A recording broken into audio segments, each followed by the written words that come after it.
Hi everyone, I'd like to welcome you to this section where over the next couple of lectures, we're going to go over the choosing and completing of the system that we're going to use for our budgeting.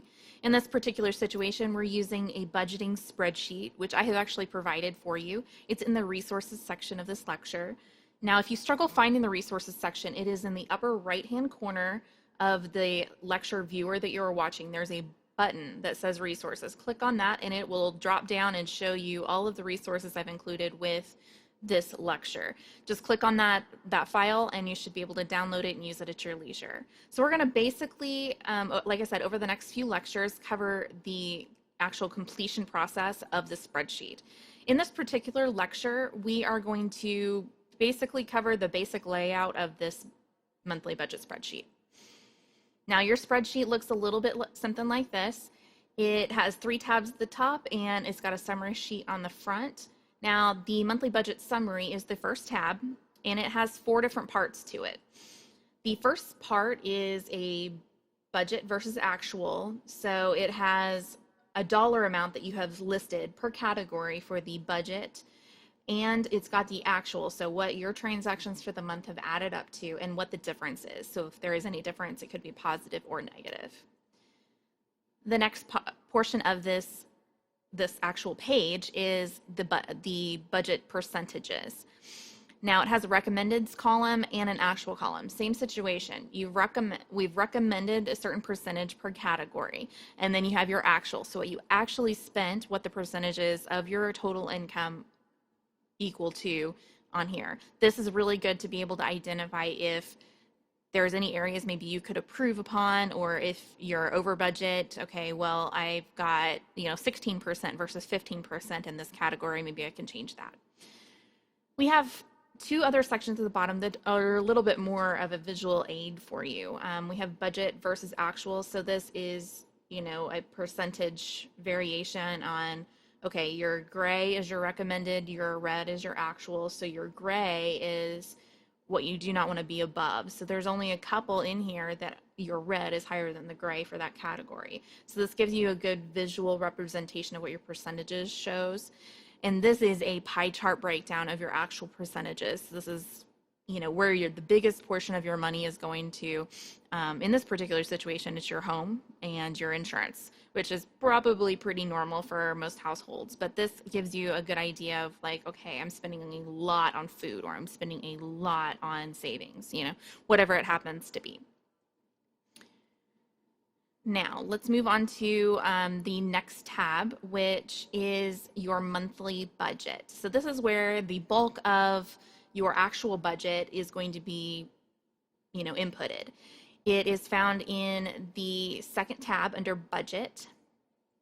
And now in this budget sheet, we actually have several different sections. The first section is your income section.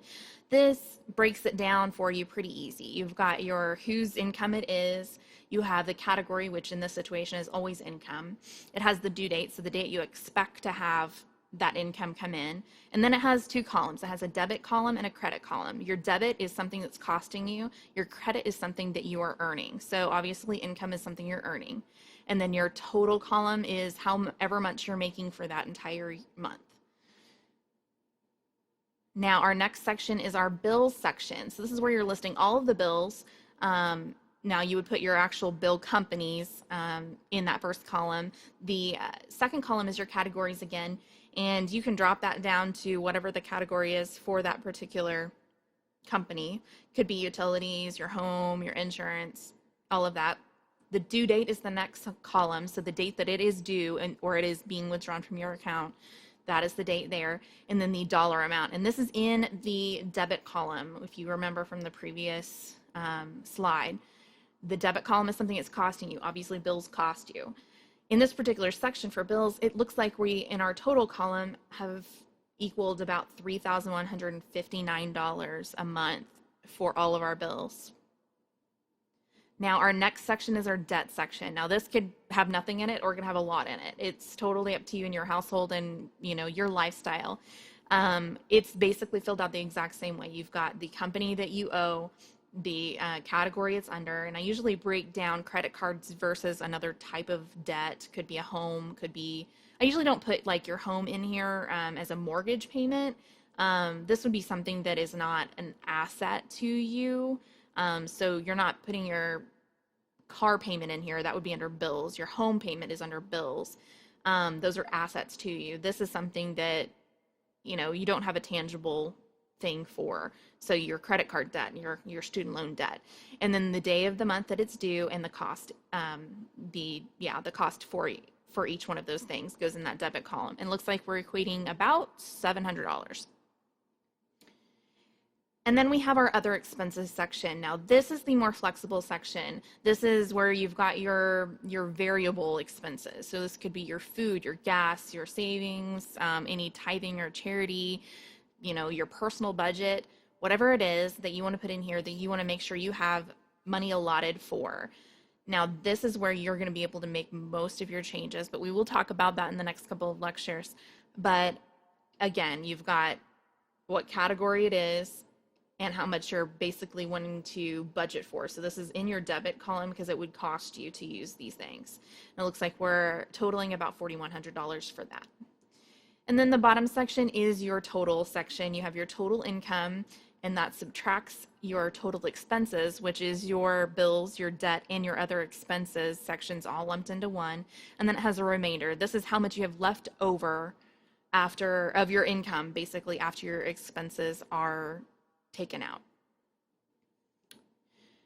Now let's move on to our next tab, which is your transactions tab. Now your transactions tab is tab 3, and it breaks this down kind of like a ledger for your checkbook. It's got the date that the transaction happened, your locale, which is the location that you were at, so the name of the business. You have the description, so if you don't remember what the name of the business, what they did for you, like, you bought food there, you'd put a description as food. You have your category, so this is the section of your budget that this is going under. So this could be, your food budget, your gas budget, whatever that category is. It has a debit and a credit column as well. So obviously your bills and transactions, things costing you, go in your debit column, and then your credit column is your income. So you do want to make sure you're putting your income in here as well on the date that you receive it. Now your transactions and your monthly budget, both of these is where you're making most of your, all of your input. So this is where you manually put in all of the information. All of that feeds into your monthly budget summary sheet, that first tab. It's vitally important that you do not manually put in any information on this sheet, hence the description at the top. All figures auto-populate from budget and transactions sheets. Do not manually enter them. The reason why there are formulas within here, within this spreadsheet, that allow this to populate as it should, and if you manually put some in, those formulas go away, and this doesn't work like it should. So if you put everything in your budget and your transaction sheets like you should, this should show you something very accurate and give you a really good idea of the condition of your budget and your household expenses. Okay, so let's take a look at our lecture goals again. We basically wanted to cover the basic layout of the monthly budget spreadsheet. Congratulations, we've completed that. Now in our next lecture, we are going to cover the income section and the actual completion process of that and what you need in order to be able to complete it and that sort of thing. So I really appreciate you guys sticking through this lecture, and I'll see you next time.